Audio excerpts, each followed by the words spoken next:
Welcome back to another episode of TVGP's Critical Misses. I'm your host, Boston. Joining me as always is Moonpier. Hello. And we're covering, this episode, 2019's John Wick Chapter 3 Parabellum, one of the longest folder names I think I've ever typed in any show's history.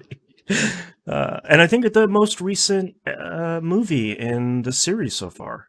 I believe so. I don't think we've done anything sooner than that. No, because I think 2018 was the last Fast Saga movie, if I remember. Yeah. So yeah, Yeah, 2018. We're getting contemporary here, with Jonathan X. Wick returning for a third movie. The X stands for murder. I think this one is the probably.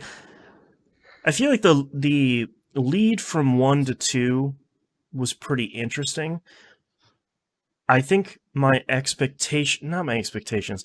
I think my guesses about where the plot is going to go in this one feels a little bit more directed, but in a different way than it was between 1 and 2. Apparently, I can't speak today. I think when you look at the end of 2, it's very clear, like, John Wick has a giant bounty in his head, seemingly across the world from, like, 2 or 3 people. He has made an enemy of the Continental, sort of. Like, at the very least, just excommunicado, if not, like, maybe public enemy number 1. Yeah. He's definitely public enemy number 1 with the Castello family or whatever they're called. Yeah. And maybe the High Table? Who knows? We haven't seen. This is the one you haven't seen, right? Correct. This is the one I haven't seen. I have had spoiled for me who is the co-star in this movie, because for the first time ever, John Wick has a co-star. Okay. I'm interested in that to see how that goes. Sort of. It could be really great. It could be questionable. One of the most annoying things. What are your expectations going into Parabellum? Honestly, this is the one I've heard the most people say, it's more John Wick about. So I'm expecting the action to still be incredible, but I'm thinking that this might be the one where they, for lack of a better phrase, jump the shark. Sure. So this is the one where it's like, no, you give us too much information on the law. We don't need to know that the Force comes from midichlorians. We just don't. Right, or like you're going back to the well one too many times, where it's like, yeah, you maybe didn't need to make this. Yeah.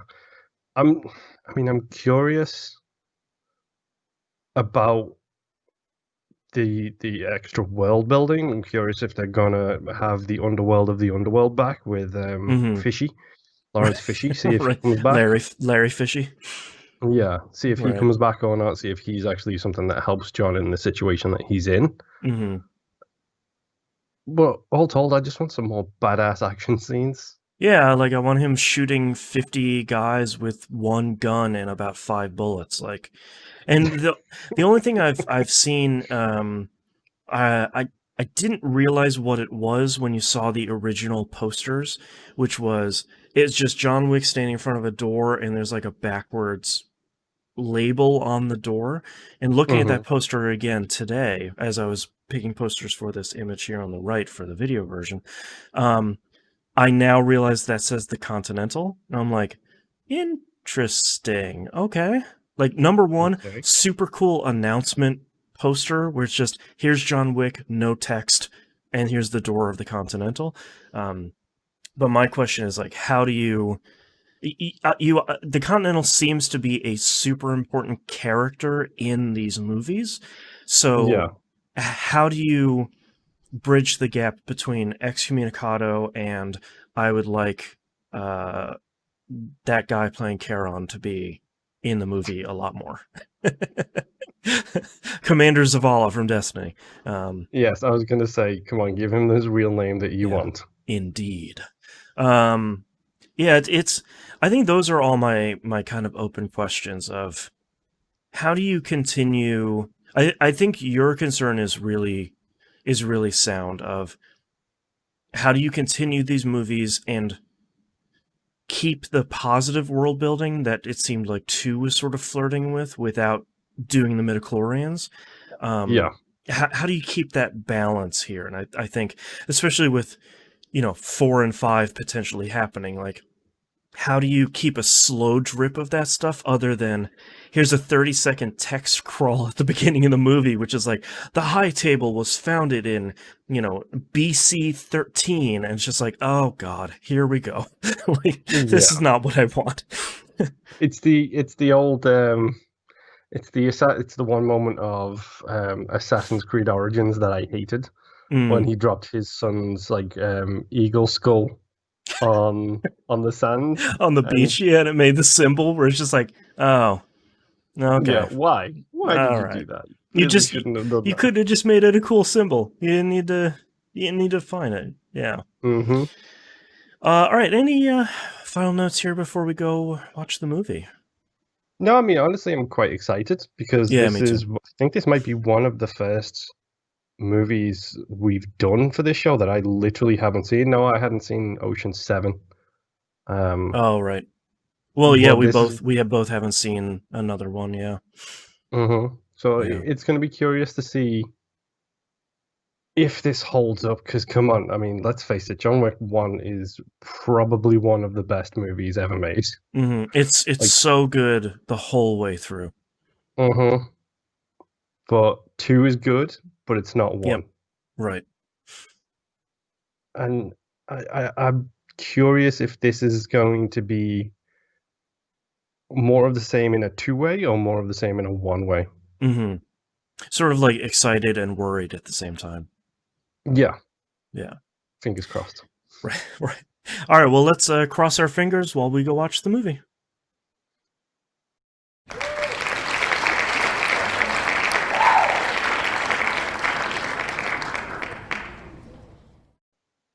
All right, we're back. We have seen John Wick Chapter 3. We now know what Parabellum means. It has only been an hour since the events of the second film. Stuff is popping off. Yes. Shall we talk first and foremost about the Bond opening for the first time in this series? Yeah, like I feel like we don't get a ton of movies lately that have like a proper intro sequence, like a proper introductory credits sequence. And I was like, ooh, look at, yeah, all right, that's a marker. I know what that is. Cool. Like we got some cool stuff here. All right. Yeah, and like it was really weird to see a Bond-style animated, like fantasy-style opening in a John Wick movie. I was like, no, that's not how this works. Where's the shooting? The formula is John Wick shoots people, it cuts to black, it might say John Wick Chapter 3, and then it goes back to John Wick shooting people. That's how this goes. Right. So this movie definitely does start really hot, because it's, like I said, it's only an hour since the second movie. Not even. It's literally like, yeah, it's like 15 45, minutes later. 30 minutes. Yeah, it's like, so it's like the excommunicado is going into effect and the lady keeps counting it down. I like that he literally starts the movie on the run. And I like that he goes to the New York Public Library, and I like that he's like, well, just let me out here, but here's the coin and get my dog to the Sharon. to the Continental. And I like that the guy pretends he doesn't recognize John Wick at the beginning until he gives him the coin. He's like, of course, Mr. Wick. And I was like, everybody's an assassin. I like that he goes to get the marker and the rosary, and the largest dude I have seen on film in like 20 years is just like, what's up, John Wick? I'm here to kill you. It's like, okay. Yeah. So it starts now. Yeah, that's Jaws. Like, just one of the biggest dudes on film. And they get into a really solid fight. One of like the film's 15 fights that have no music to them. It's just like oof, ah, oof, and like punching noises. And book slamming noises. Let's not forget that satisfying closing a book sound. Yeah. Except it's into somebody's face. Yeah, into somebody's mouth hole. Like, it just a real brutal fight. And then he like, I like that there's all these little things about John Wick as a character where he finishes murdering this dude with this book and he like seals the picture back up, says goodbye to his wife, and like puts it back at the exact spot on the shelf and leaves. It's like he's not going to leave a mess other than this dead human. Yeah. But like, And it was also a flashback to John Wick 1 because he did the same choppy over the edge of an edge thing that he did to the guy from the kitchen counter. oh, that's right. Yeah. He he goes to meet the keymaker again, which is there's such a I really like this scene because as soon as the clock ticks, the doc stops working. John Wick finishes it up, and I like that there's the typical scene of like, well, you have to shoot me, so it looks like I'm gonna have to put up a fight. And whenever the doc is trying to explain where to shoot him, John Wick just interrupts him just by shooting him. And it's just like, gah! And he's like, well, make sure you shoot me here, but not here. And he's like, and of course, John Wick just like, almost without looking, just like, blat. He's like, oh, okay, that was right there. Yeah. I'm not gonna lie, I did immediately. At this point, I was like, dude, you're lifting up your shirt. It couldn't be more obvious. Point to the place through the shirt so he can put holes in the shirt. Otherwise, it's just gonna look completely staged. Yeah, what is this, amateur hour? Come on, man.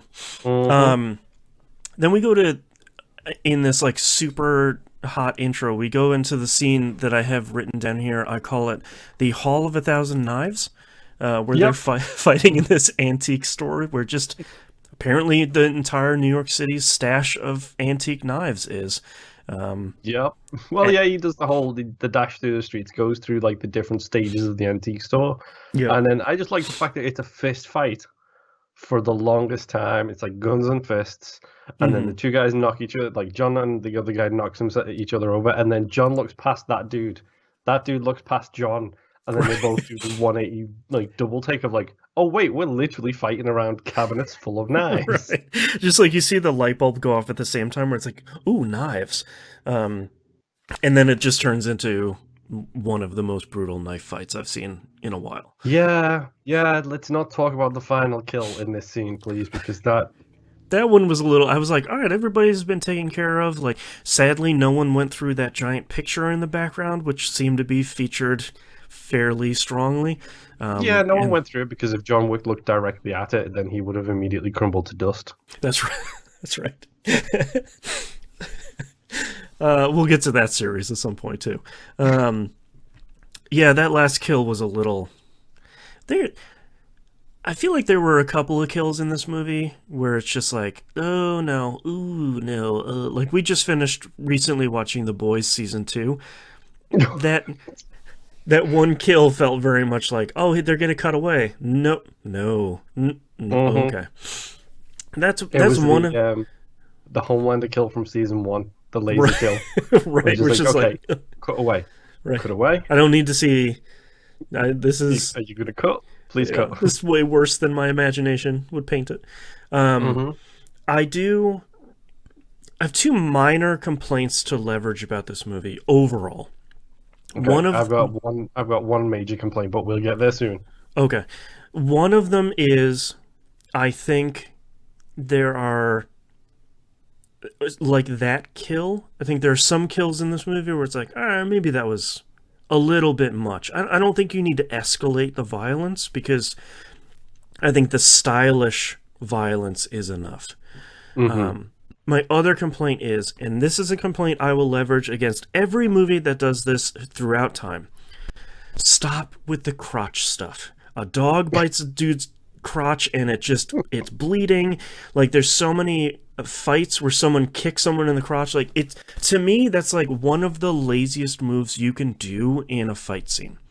It's just like, it just, all it seems like is it just, you want the audience to go like, ooh, oh, got him right in the giblets. Oh, God. To me, I will always have this complaint that it feels like one of the laziest things. I'm sure there's a good reason for it. I will never be able to get over it. I'm sorry for anyone who listens to this show, because I will always complain about that. There's a lot of crotch things in this movie. There's a lot. It's a bummer. If it was just like one, it would just be like, all right, yeah, like you You got him. I So next he goes to meet the director, the head of the Roscaroma, who is my surprise, like, look who it is, Yeah, Angelica I've got a note Houston. here. It's like, wait, he goes to meet who? The director, the head of the Roscaroma. Okay, so number one, my notes here is that the Romani people? Right. Which it sure feels like it is. It feels like it, yeah. And then my second note here is that Morticia? I think so. That to me is very much like Helen Mirren in the Fast Saga, where it's like, I'm sorry, you got Angelica Houston in this movie. Like she's just gonna pop up, and you're not supposed to be like, look who it is. We find out that John was an orphan taken in. What was his real name that they have here? It was like Jordani. Jordana or Right. Jordani. Jordana Brewster. Yes. Yeah. Yes. He likes to drive late at night when his brother is asleep. That's right. Right. Some interesting stuff here, and he's like, "Hey, I gotta get out of here. Can you get me to Casablanca?" And I was like, "I'm sorry, what?" Yeah, I did double take with Casablanca too, to be honest. Yeah, I'm like, okay, that's fine. I also like the fact that he's like, no, I have a ticket. You don't understand. And the whole time that meeting is taking place, the ballerina on stage is doing the practicing, and you can very clearly see that she has John's tattoos, Yep. like the exact same tattoos all over her back. I thought that And was like, cool. Yeah, so it's like, okay, so John clearly comes from here. Mm-hmm. Yeah, and they did It's that little walkthrough where there's like the wrestling, and she's like, "Bring back memories," and he's just like, "Ugh, boy." Especially Yeah. because one of the dudes is like the dude who, like, in the red top, who looks at him, is doing the exact same thing he did to someone, I think, in either the first or the second movie. Yeah, it's very much like here's the moves we taught you. Mm-hmm. That went fairly interestingly, but intro, probably my favorite character in this movie, the Adjudicator. Yeah. Shall we say she's much better in this than she is in Fast and Furious video game? Yeah, this is I think this is the first film I've seen She was, I think Asia she was good Kate in that Dillon game as well. Yeah. Yeah, I like that the way they introduce them is just like the professional. Like they're coming in to do a job, and there are no feelings about it. There's no emotions. It's like, these are the rules of the high table. You have broken the rules in this way. Here is your punishment. And whether they're fair or not, the adjudicator doesn't really care. And I think that's really interesting. I love her special token. Like, she's got one of those coins. Yeah, like the but it's black not like coin. everybody else. Right. And it's got the A in the middle with like the swords coming off, and it's just like, okay, Yeah, so clearly there's something special going on here. Yeah, and I like that the punishment of Winston, the manager of the New York Continental, is, look, man, you did everything right. It's just that hour. You just gave him the hour. Is it because you're friends? You shouldn't have done that. And he's just like, yeah, but I mean, it's not. And the adjudicator is like, that's cool, man. I don't really care. You got a little bit of time before you gotta go. Yeah, rules be rules. Yeah, and I like that he's like, look, I've been working for you for 40 years. Like, things have been okay. Like, you can't just kick me out. She's like, sorry, man, you gotta go. Yeah, $7 million contract. You get 7 days. Yeah, I like how that 7 keeps coming up with. I think they visit the Bowery King next, and that was the 7 cuts for 7 bullets. Oh no! He also got the you got 7 days talk. It's not until much later that that comes the 7 cuts. Yeah, that comes later. I forgot. Yeah, and they visit who else? Oh, visits Zero. The a really great scene of like, welcome to the sushi The shop, sushi and place. here's the Yeah. fake accent, and Ajuy here's like slides the coin down, and Zero's like, hey man, what's up? I was wondering when you were gonna come. By the way, took me Zero bothered me the entire movie because I was really he looked super super familiar, and it was really driving me nuts until I Hmm. looked at it afterwards. He's the guy from Iron Chef. He's the a la cuisine leader guy from Iron Chef, and I was like, all right, now I know. Now I know where he's from. Early Food Network days. He's Um, also in one of the best single thing movies I've had. Which, speaking of which, category for this show, one okay. shots, because Mm. Brotherhood of the Wolf needs to go in that one Oh my shot. god, Brotherhood of the Wolf is so good. I Yeah. haven't seen it in like 20 years, and it's so good. Yes, we'll find a category to put Brotherhood of the Wolf in. At the very least, Hmm. wolf movies. Yeah. He was also Kung Lao in the Mortal Kombat TV show. Oh, I didn't know that. Interesting. Hmm. He's So we very good. we did miss, by the way, the horse scene. Yeah. So one of the things that people constantly talked about this movie is like, oh man, the horse. John Wick rides a horse. He rides a horse for like 30 seconds, and like Hmm. he And spends it's okay. It's not nothing special. Like, right. honestly, the fight when he's in the stables is much more impactful with the Hey, horses.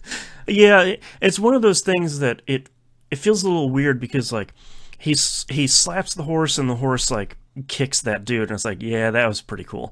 And then like 10 seconds later they do it again. It's like, you can't just go back to the well right away. You gotta wait like 3 or 4 movies, and he like does that and like winks at the camera. Hmm. Not the world's biggest thing, but it's one of those things where it's like, yeah, some of the fight stuff feels a little bit different in this one. Not in a bad way, but just a little bit Yeah. different. Um, yeah. So Zero stabs the director through the hands, which is uh, Yep. rough. Just like Can she I just probably, say, by the way, yeah. like in the tone of catchphrases, I actually really like "I have served, I will serve." It's really good. Yes. It's not "This is the way," Yeah. but It's it's what really good. I have served. I will be of service. I think it Something was. like that. Yeah. Yeah, I'll look it up here in a minute, but yeah, I like that. Even when John throws that out later, it's just like, oh man, so that's like that's something everybody knows. Like this is Hmm. another like secret world of assassins thing where it's like, yeah, everybody knows this, right? Yeah, Like it's the secret handshake kind of thing. 100%, yeah, But specifically, it seems to be the secret handshake when dealing with the very upper echelons of authority. yeah, like the high table and above. Hmm. Which, speaking of, John goes to Casablanca to meet Sophia, who's just Halle Berry as like a Yep. total badass in this movie, which is so good. And there's the Um, co-star I was talking about in the last episode. Is yeah, there's a lot of good stuff from her in this movie. hmm Yeah, Yeah, I really like the dogs too. yeah. I was worried. I was worried that the dogs were just there to be shot. Like there wasn't. And It then was two gonna be like, seconds later, you got your wish. yeah, like here's well that was my worry. It's just like, oh look, here's somebody who is John Wick. She loves dogs also. I think we sort of put two and two together here. But I like that she doesn't want to deal with him. He brings the marker, talks about her daughter. They go see this Barada, who's her former boss and like the person who ran the Casablancan Continental. Of course, he shoots a dog, and Of course, somehow, it's also Bronn from Game of Thrones, right? otherwise known as Jerome Flynn, who had a #1 like song hit the charts in the UK back in like the 90s. By the way, Oh wow, that's wild. Um, so of course he shoots a dog and doesn't realize that both of the dogs have very prominent like bulletproof vests on. Um, hmm so of course the dog decides to chew on his meat and veg, just to, I don't know why, this movie is weird. Um, yeah, and then it like They literally murder every single human being in that entire giant building, and it is dope. Yep. It's a really solid combat sequence. Yep. The only time anybody says anything is when she's giving the dogs orders. And I think that is super cool because like both of them lock it down, get like their professional faces on, and just shoot everybody in that building. And then everybody in the two cars that come at right after that. And Halle Berry even gets like a super long take as well. She does, yeah. She gets a really good long single take action sequence where she takes out like 5 or 6 guys, very similar to the way John Wick would do it too. Mm-hmm. And also, I love the fact that we find out what his marker is. And I find it funny that John is doing this to her, exactly what got done to him. Mm-hmm. We'll pretend that didn't happen. What was that? That was my phone in the background because I didn't put it on Do Not Disturb. John Wick is delivering these things to her in a similar way to Santino. What was done to him, Right. by Santino, and Right. it's a really solid. Like it's basically the same interaction. It's like, here's my marker. You can't kill me because I have your marker. So therefore, Right. even though everybody wants me dead, you can't do it because rules are rules. You can say no, but I really just need to talk to this dude, and I promise you I'm not going to kill him. And you end up finding out that the reason why he has the marker is because he saved her daughter. Right. And like hid her away somewhere to keep her safe. And this next scene is interesting because the guy was just like, hey, like walk in the desert until you're dead and then keep going and the elder will find you. And yeah, okay, so before we get here, because this is where the movie takes a turn for me. Okay. Really quick. The book that John Wick pulls out the library. Yeah. It's an ancient Russian, basically it's Brothers Grimm, but for Russia. Oh, okay. It's one of the first ever written tales of Baba Yaga. Oh, man. All right, that's pretty good. I like it. But yes, shall we talk about where literally my next note here says, this is getting a bit mythological. No? Question mark? Yeah, it's interesting because I like the idea that John has to say, look, I did the wrong thing and I earned this excommunicado, but I want to at least make my case to see if something can be done. If not, fine, but I want to at least just talk to the elder just to see if I can do anything. And of course, full suit and everything because John Wick doesn't take his coat off, just goes into the desert. Sorry, just got a message from Skype.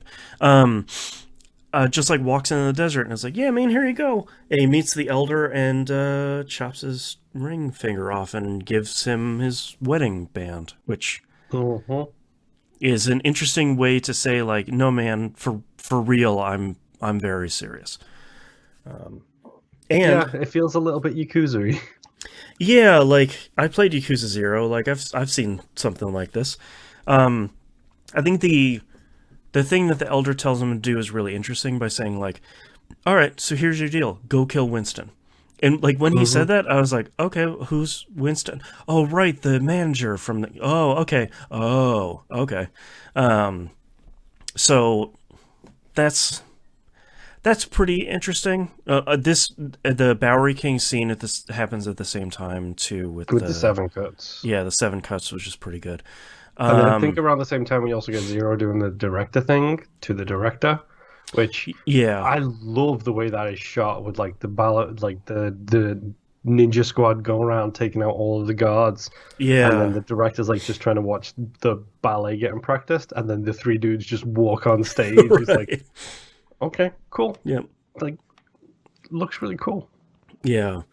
And then, like, the whole rest of the movie goes by pretty quickly because, basically, the adjudicator and John Wick both arrive at the Continental sort of around the same time. Wait. We forgot, you didn't mention Zero and the wonderful scene in Grand Central Station where Oh god, the that was a ninjas good are doing scene. the appearance. Yeah, Ninja's doing the appearance, and then John Wick doing the same thing to Zero, and Zero was like, "That's a cool move." He's just like, Yeah. "Yeah, man, John Wick is super cool," which plays into the next scene where Zero and John Wick get to hang out with each other in the Continental, and Zero Yeah. is it. The thing I like about Zero is he is the polar opposite in every way of John Wick. He uses swords instead of guns. He has no hair where John Wick has long hair. He will not stop talking where John Wick will not speak.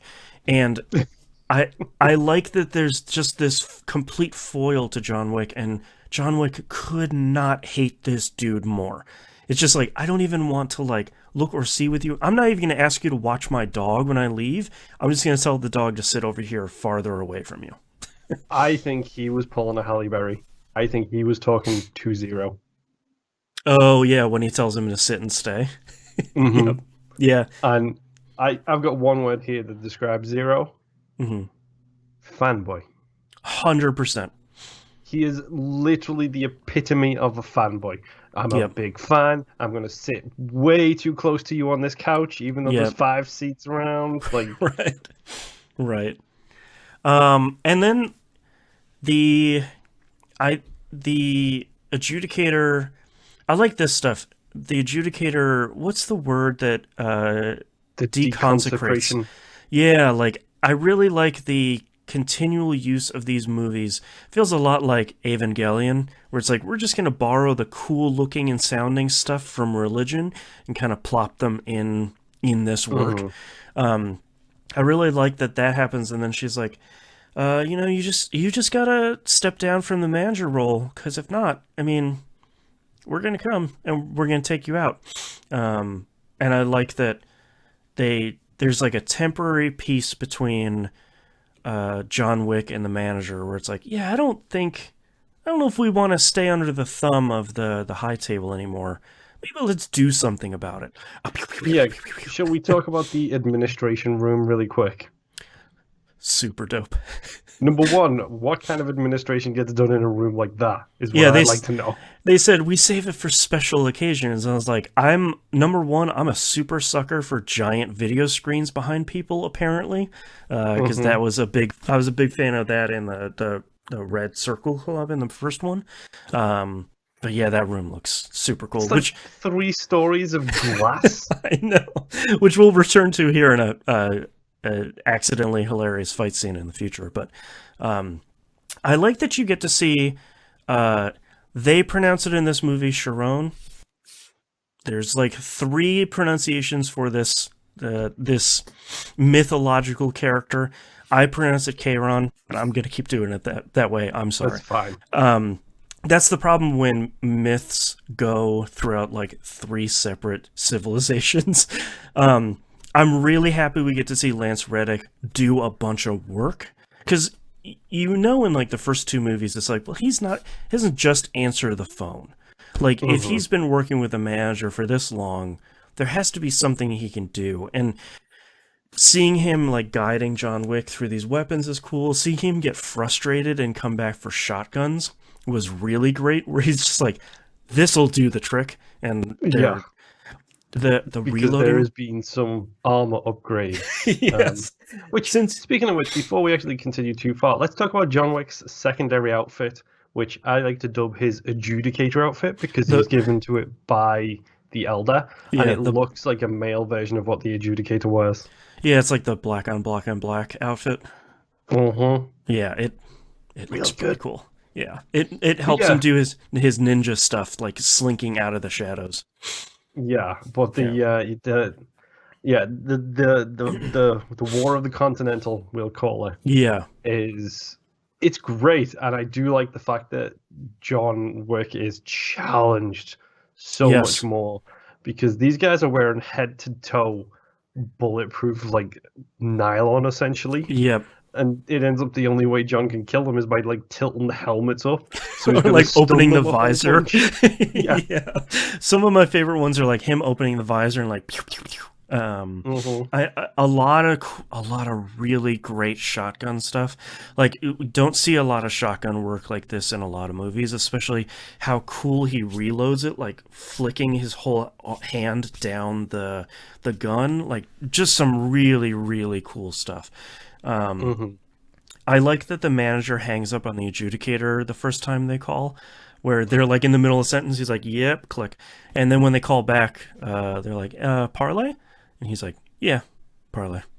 Yeah, the whole fight sequence is pretty solid in Yeah. the Continental. Lighting wise, it's great as well. The same things that could be said from previous movies.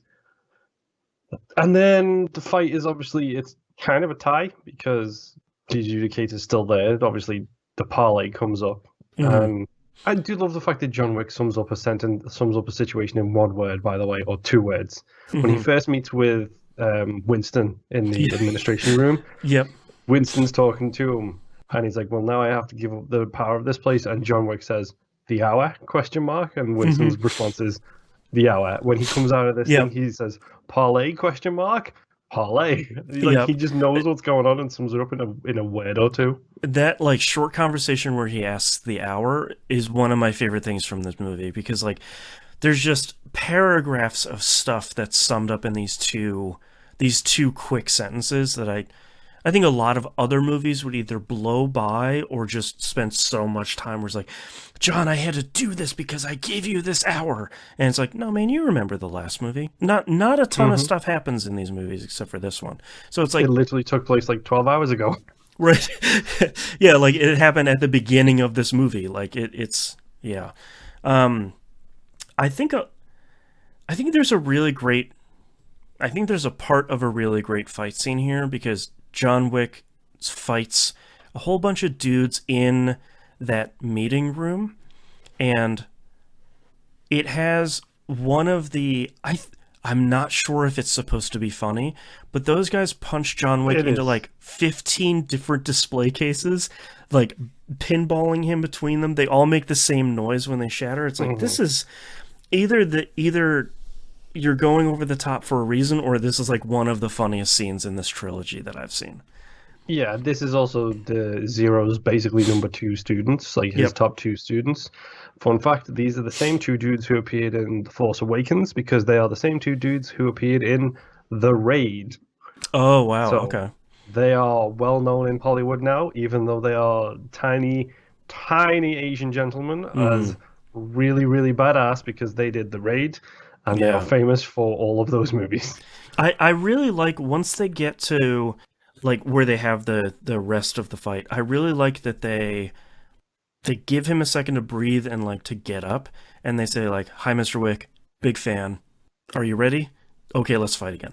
And then like John Wick kind of gets the crap beat out of him, and I like the scene of him doesn't say anything, but he like holds up his hands. It's just like, wait, wait, wait, wait, wait.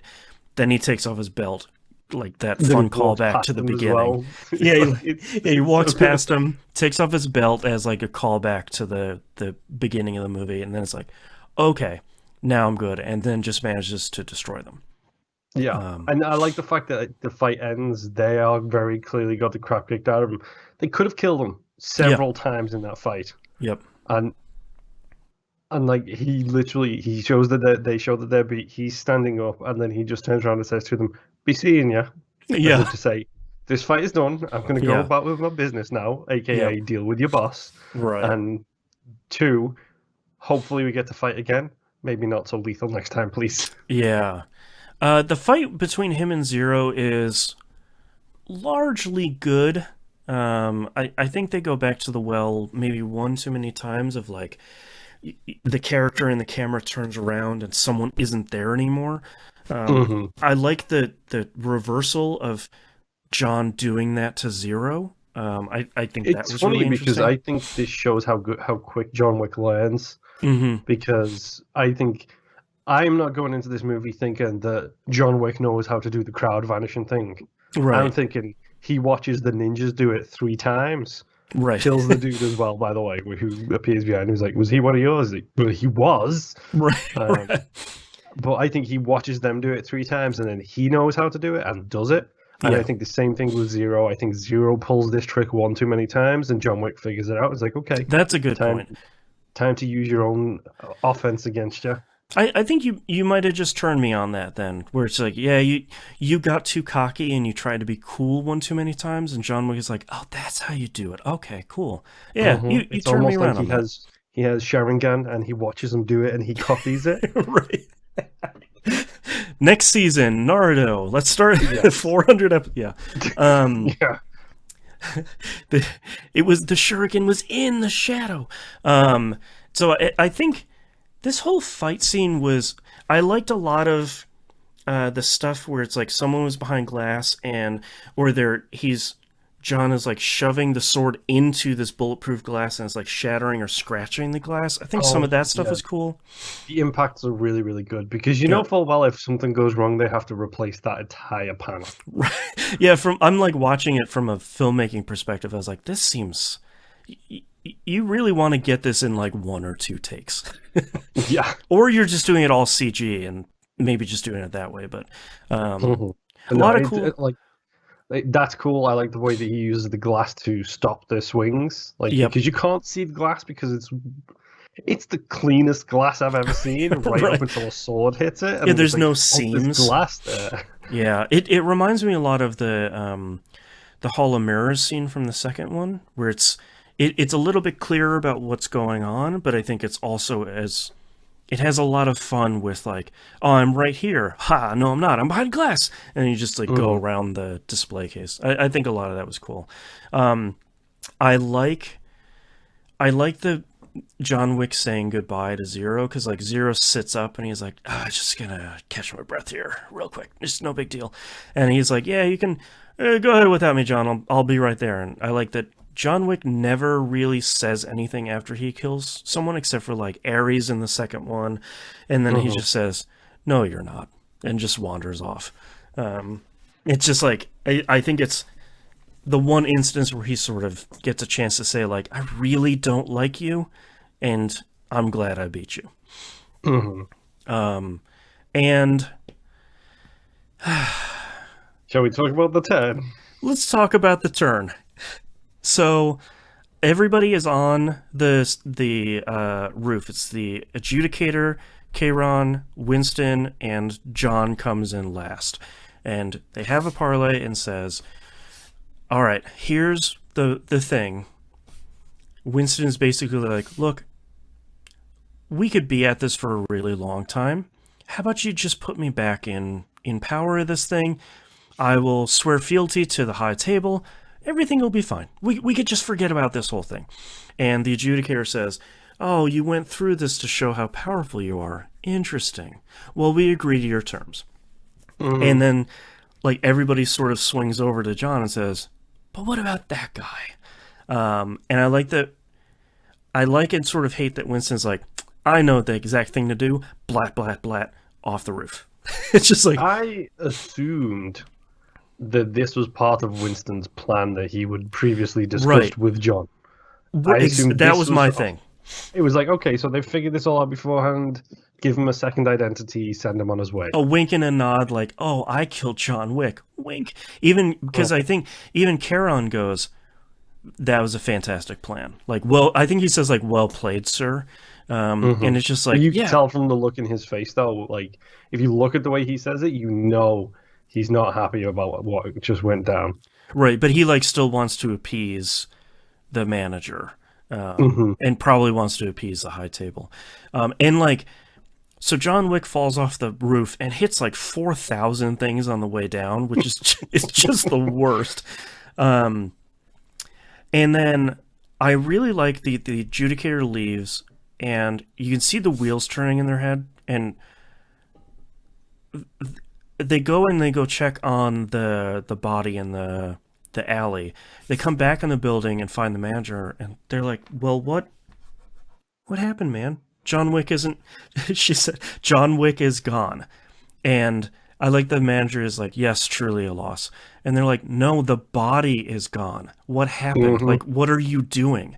And the manager's like, "I can guarantee I don't know what you're talking about," and even at that point, I was like, yeah, man, all right, the plan is going plan's going great. The John Wick's gonna pop up here in a minute and be like, all right, like give me room. I'm hurting. No, that wasn't the plan. Yeah. The plan was I need to get the Continental reconsecrated. I need to get this back. Sorry, John. Yeah. So the the way we leave the movie as a whole is we get Mr. Pimento himself, or AKA Dennis Feinstein, who we forgot to mention earlier in the movie. He's as the TikTok man. Yes, he's really. I really like that guy, and it's nice to see him in bigger stuff. He literally has John. I love the fact that he's a homeless guy living on the street with like a $10,000 Rolex. Right. Like he's got hidden. And then when he sees John Wick, is like when he stretches his arm out, flashes his watch, and is like, "TikTok, Mr. Wick." It's so good. And I like that he's the one that rescues John and brings him to the Bowery King. And I like that the Bowery King is obviously in pain and obviously really angry and goes on this huge tirade about like, why don't we take care of the high table once and for all? Like, they can't keep doing this to us. Aren't you mad, John? Aren't you angry? And then just the last line of the movie is just John going, yeah. And then just credits. I was like, all right, that was pretty dope. That was pretty great. One of my notes here is, I guess we know how the next movie will go. Yep. So that's slated for release in 2022. So check on us revisiting season 3 at that point. So next year we have to revisit season 1. Season 1, yeah. We have to revisit season 3. That's right. But yeah, it's interesting to see, after the first movie, it seemed like there wasn't necessarily a clear path to the second one, and now each one is sort of has a very clear direction of, all right, these two guys are going to fight the high table in some fashion. I'm not entirely sure, but they at least have a direction. It looks like Morpheus has found his Neo. That's right. Teaming up back again. Here we go. Yeah. Okay, let's get this out of the way. Mm-hmm. I did not like the mythological nature of a lot of this movie. Halfway through the movie, it just goes straight into the deep end of mystical stuff is probably the better way to phrase it. Yeah. I'm not a huge fan of that. You didn't need to send a man wandering through the desert for 40 days and 40 nights with no food or whatever it is to get to the Elder. Come on. Just conk him on the head and wait until he wakes up in the middle of the desert. It doesn't have to be. You can't tell me this worldwide team of assassins doesn't know how to knock someone out without hurting them. Come on. Knock him out, put him in an SUV, go in the desert. Put him on the back of a camel, dude. Right, sure, yeah, It's a little weird. Yeah. It is worth saying, I think Keanu Reeves showed his age a little bit in this movie.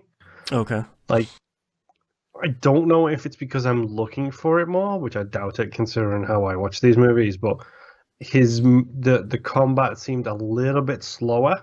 Mm-hmm. And especially the hand-to-hand stuff seemed a little bit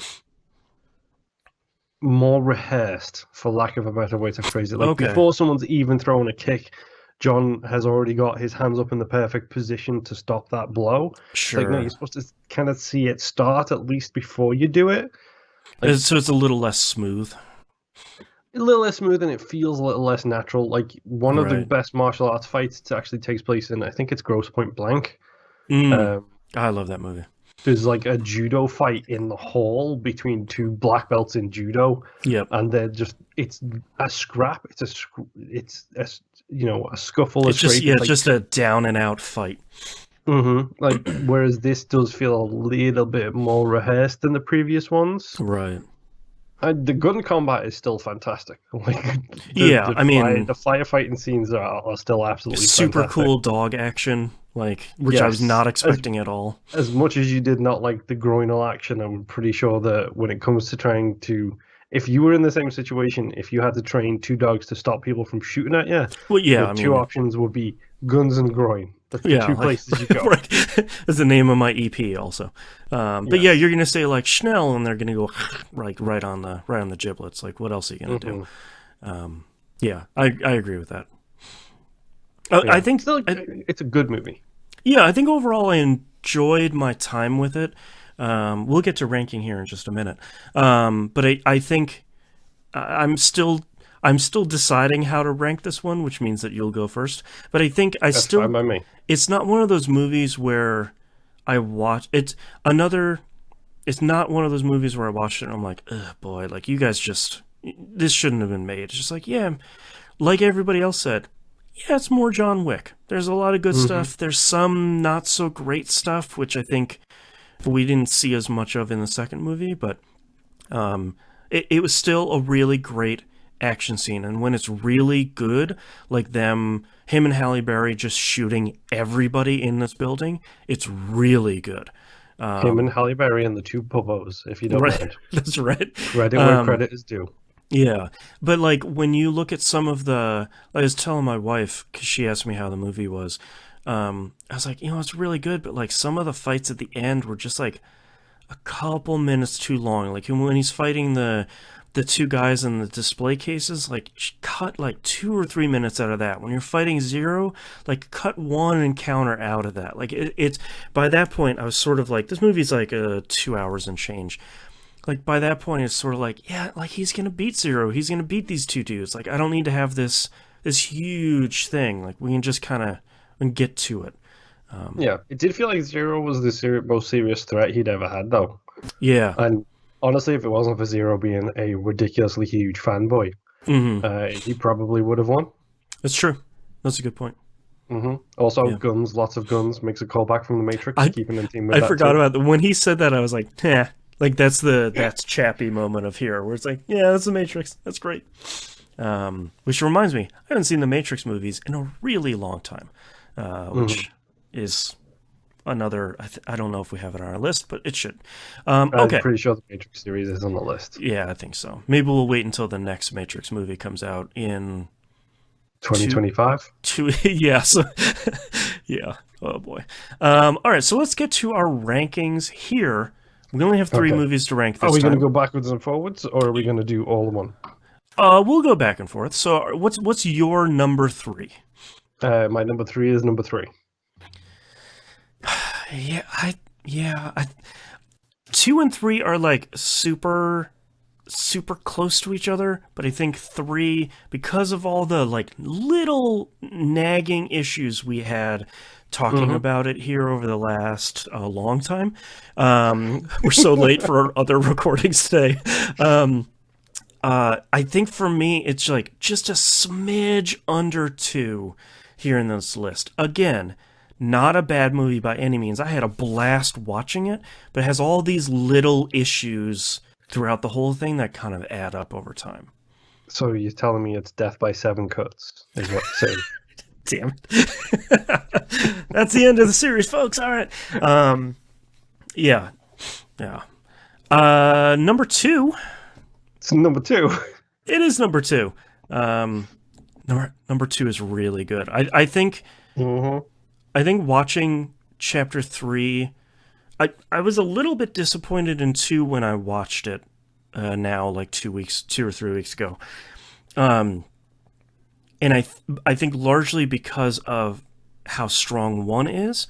And I think after watching 3, it's like, no, actually, Chapter 2 is a really solid movie throughout. It's really good. There's maybe a couple of small issues, but they all feel pretty minute when in the grand scheme of things. It's like, yeah, man, you got a cool villain, you got a lot of cool set pieces, you got someone worried about John Wick killing the Pope. Like, that's a cool movie.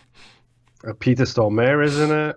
Yeah, like Luigi is back again. That's right. You have the sommelier, which is just Peter Serafinowicz, yeah, super cool. That might be my favorite scene in all of the movies. Yeah, I that would probably get my vote too. It's just the perfect blend of It's like me with with t-shirts. Like I said, I love really bright, colorful, bubbly designs that have a horribly depressing message. Right. Right. And that feels like the perfect movie scene of here is a dude associated with wine talking about guns like they're wine. Right. It's Like so good. the most serious weirdo about guns that like he's the best in the business, so he gets to be a little bit weird about it. So I guess that means Top of the Pops is the first movie. Yeah, number one is number one. Yeah.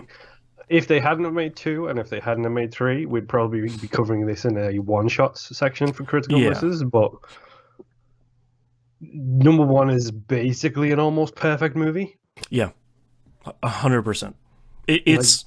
It's so tight the entire way through, and like it's also a real bummer that throughout the other two movies they dropped a lot of the cool like colored subtitles on the screen and how they display in an interesting way. Like there's a really unique style in the first movie that doesn't. We're mirroring a lot of last season, which is like the first Ocean's 11 movie was really cool and had like this really unique style, and then it kind of bleeds some of that off as it continues to go. And I think there's John Wick doesn't do that all the time. Like there's a cool video screen sequence in the third one, but some of the ancillary style stuff starts to bleed off, which is kind of a bummer. Mm-hmm. But yeah, it's such a great movie, and they make you feel for essentially someone who should be the villain. Yeah. Like John Wick is kind of a sociopath. Yeah, he's a bad guy. Like yeah, and it turns out he's just not quite as bad. Everybody else is just worse. Yeah, and I think one of the most impressive things about the first movie that I'll always respect it for is it's an action movie where nothing happens in the first 30 minutes. Like, you as the audience, there's just like, you keep inhaling for 30 minutes until that first gunfight scene in his house. And then just like, man, that was 100% worth it. This is super cool. The only thing I wish is if they would have flipped the guy who played the Russian mob dad and Peter Stormare, just flipped those two actors. Sure, yeah. Because Peter Stormare losing it in Hype Man and John Wick that much, like the first movie, that would have been so really good. Yeah. I agree with your rankings. I think all three movies are really good, but that first one is just, it's so well done. It's so well put together, and it's so cohesive. Like, it's like one of those bands where they put out their first album, and maybe it's only like 8 songs, but they've been working on it on the road for 15 years, and it's just perfect by the time it comes out. And then maybe, the next couple albums are fine, but, you have the one where you record it on the road, and it's not great. But, that first one is always really good. Yeah. So now that you've seen all three of them, are you glad you took this journey down John Wick's rabbit hole? Yeah, because I think this is one of those series where everybody has talked it up for so long, and everybody's been like, "Oh my god, I can't believe you haven't seen John Wick! Like, what are you doing?" And it's like Lord of the Rings, where it's like, why haven't you seen this like seminal movie? Like, you haven't seen the Avengers? It's one of those like levels of movies. Dude, you don't get to say stuff like that, because yes, while I have a small bubble, yes, and my wife has a small bubble, your bubble is the size of a country. I've seen the first Avengers movie, and it is good. You've seen the first Avengers movie. You haven't seen Endgame. No. Sadly not. And you haven't seen Infinity War. No. And do not worry. You haven't seen the Terminator movies. No, do not worry, and you dear haven't listeners. Seen the Alien movies. All of these are in the list for this upcoming show. But I'm glad we watched it, because I feel like this is one of the few movies where, even with all of that hype, there's people's natural inclination is like, oh my god, I'm finally going to watch it so you can shut up about it. And the well has been poisoned a little bit because of that. 100%. I didn't feel that about any of these movies. Like, all three of these were really good, and it's like, yeah, man, all right, you should go watch the John Wick movies. They're really good. For me, it's the Parks and Rec effect. Yeah. Where the fan base can be so toxic. about people not seeing the show. And then I saw the show, and it was so good. Yeah, It and it's was like, oh so no, fantastic. they were They were annoying, right. but they're right. Yeah. Mhm. All right, well, let's talk about season 4 here. Now that we're all done with the current John Wick movies, please pay attention in two or something years for Critical Misses season 3, episode 4. Next season, so we had some action heist movies, we had some heist movies, we had action movies here. We're going to go on the other end of the spectrum here. We're going to take a really severe U-turn. That's right. And we're going to do musicals. Largely because I think Moon and I share the same concern of we don't want each season to be super samey, and it'd be easy to say like, well, here's another action movie series, or Yeah, I think I threw up the suggestion for John Wick to you. Yeah. For this season that we're on now. The 2 seasons I was thinking of for that, because they're both short seasons, was John Wick, and what I'd really love to do at some point soon is the Mad Max franchise. Right. But I'm not going to say, let's do John Wick, then do Mad Max. Yeah, it's a little. We want to keep the variety up. So we're gonna watch 5 musicals. Moon Pierce's wife was kind enough to send over a list of her favorite musicals of all time. She sent us like 8 or 9 or something. Yeah, something like that. That would be a super long season. We already did one super long season. So we're going to break that into 5. We'll set the other 4 aside. The other 4 are not happy. So we're going to push those to later. I would say less happy. Sure, yeah. There's some darkness in here, but yeah. So we're gonna take a U-turn and kind of watch some musicals, some of which we've seen, some of which we haven't, some of which are very popular, and some of which aren't. But I'm pretty excited to watch something that's drastically different here, and kind of. It'll also be our first season that's not a series. That's right. Yeah. Sequence of movies. This is. We mentioned it. I've mentioned it twice already today. The theory of the one-shot season, where it's just like, Right. oh, here is a bunch of movies that only got one movie. Yeah, your one-hit wonders. Yeah, we have several theme seasons already. Yeah, we started making a bunch of theme seasons where it's not, because one of my frustrations was, well, here's this one movie that I have seen and I really didn't like, but I want to revisit it because I think I might like it now, or maybe Moon and I talking about it, we could come to an appreciation of it even if we didn't necessarily like it. But what are we going to put it next to? And it's like, oh, well, I can put it next to these other 4 movies that are like it. Now we can start making theme seasons like romantic comedies, time travel movies, time loop movies, stuff like that. So we'll be mixing in some theme seasons here and there as we go on, because I like the idea of doing a series of movies that are all connected, but I kind of like the idea, like we're doing here for season 4, of just, here are 5 musicals. Let's do that next. So check. No, Siri, I wasn't talking to you. My phone's like, yeah, me too, man. I love musicals. All right, so that's season 4, and we'll see you next time. Bye. Bye.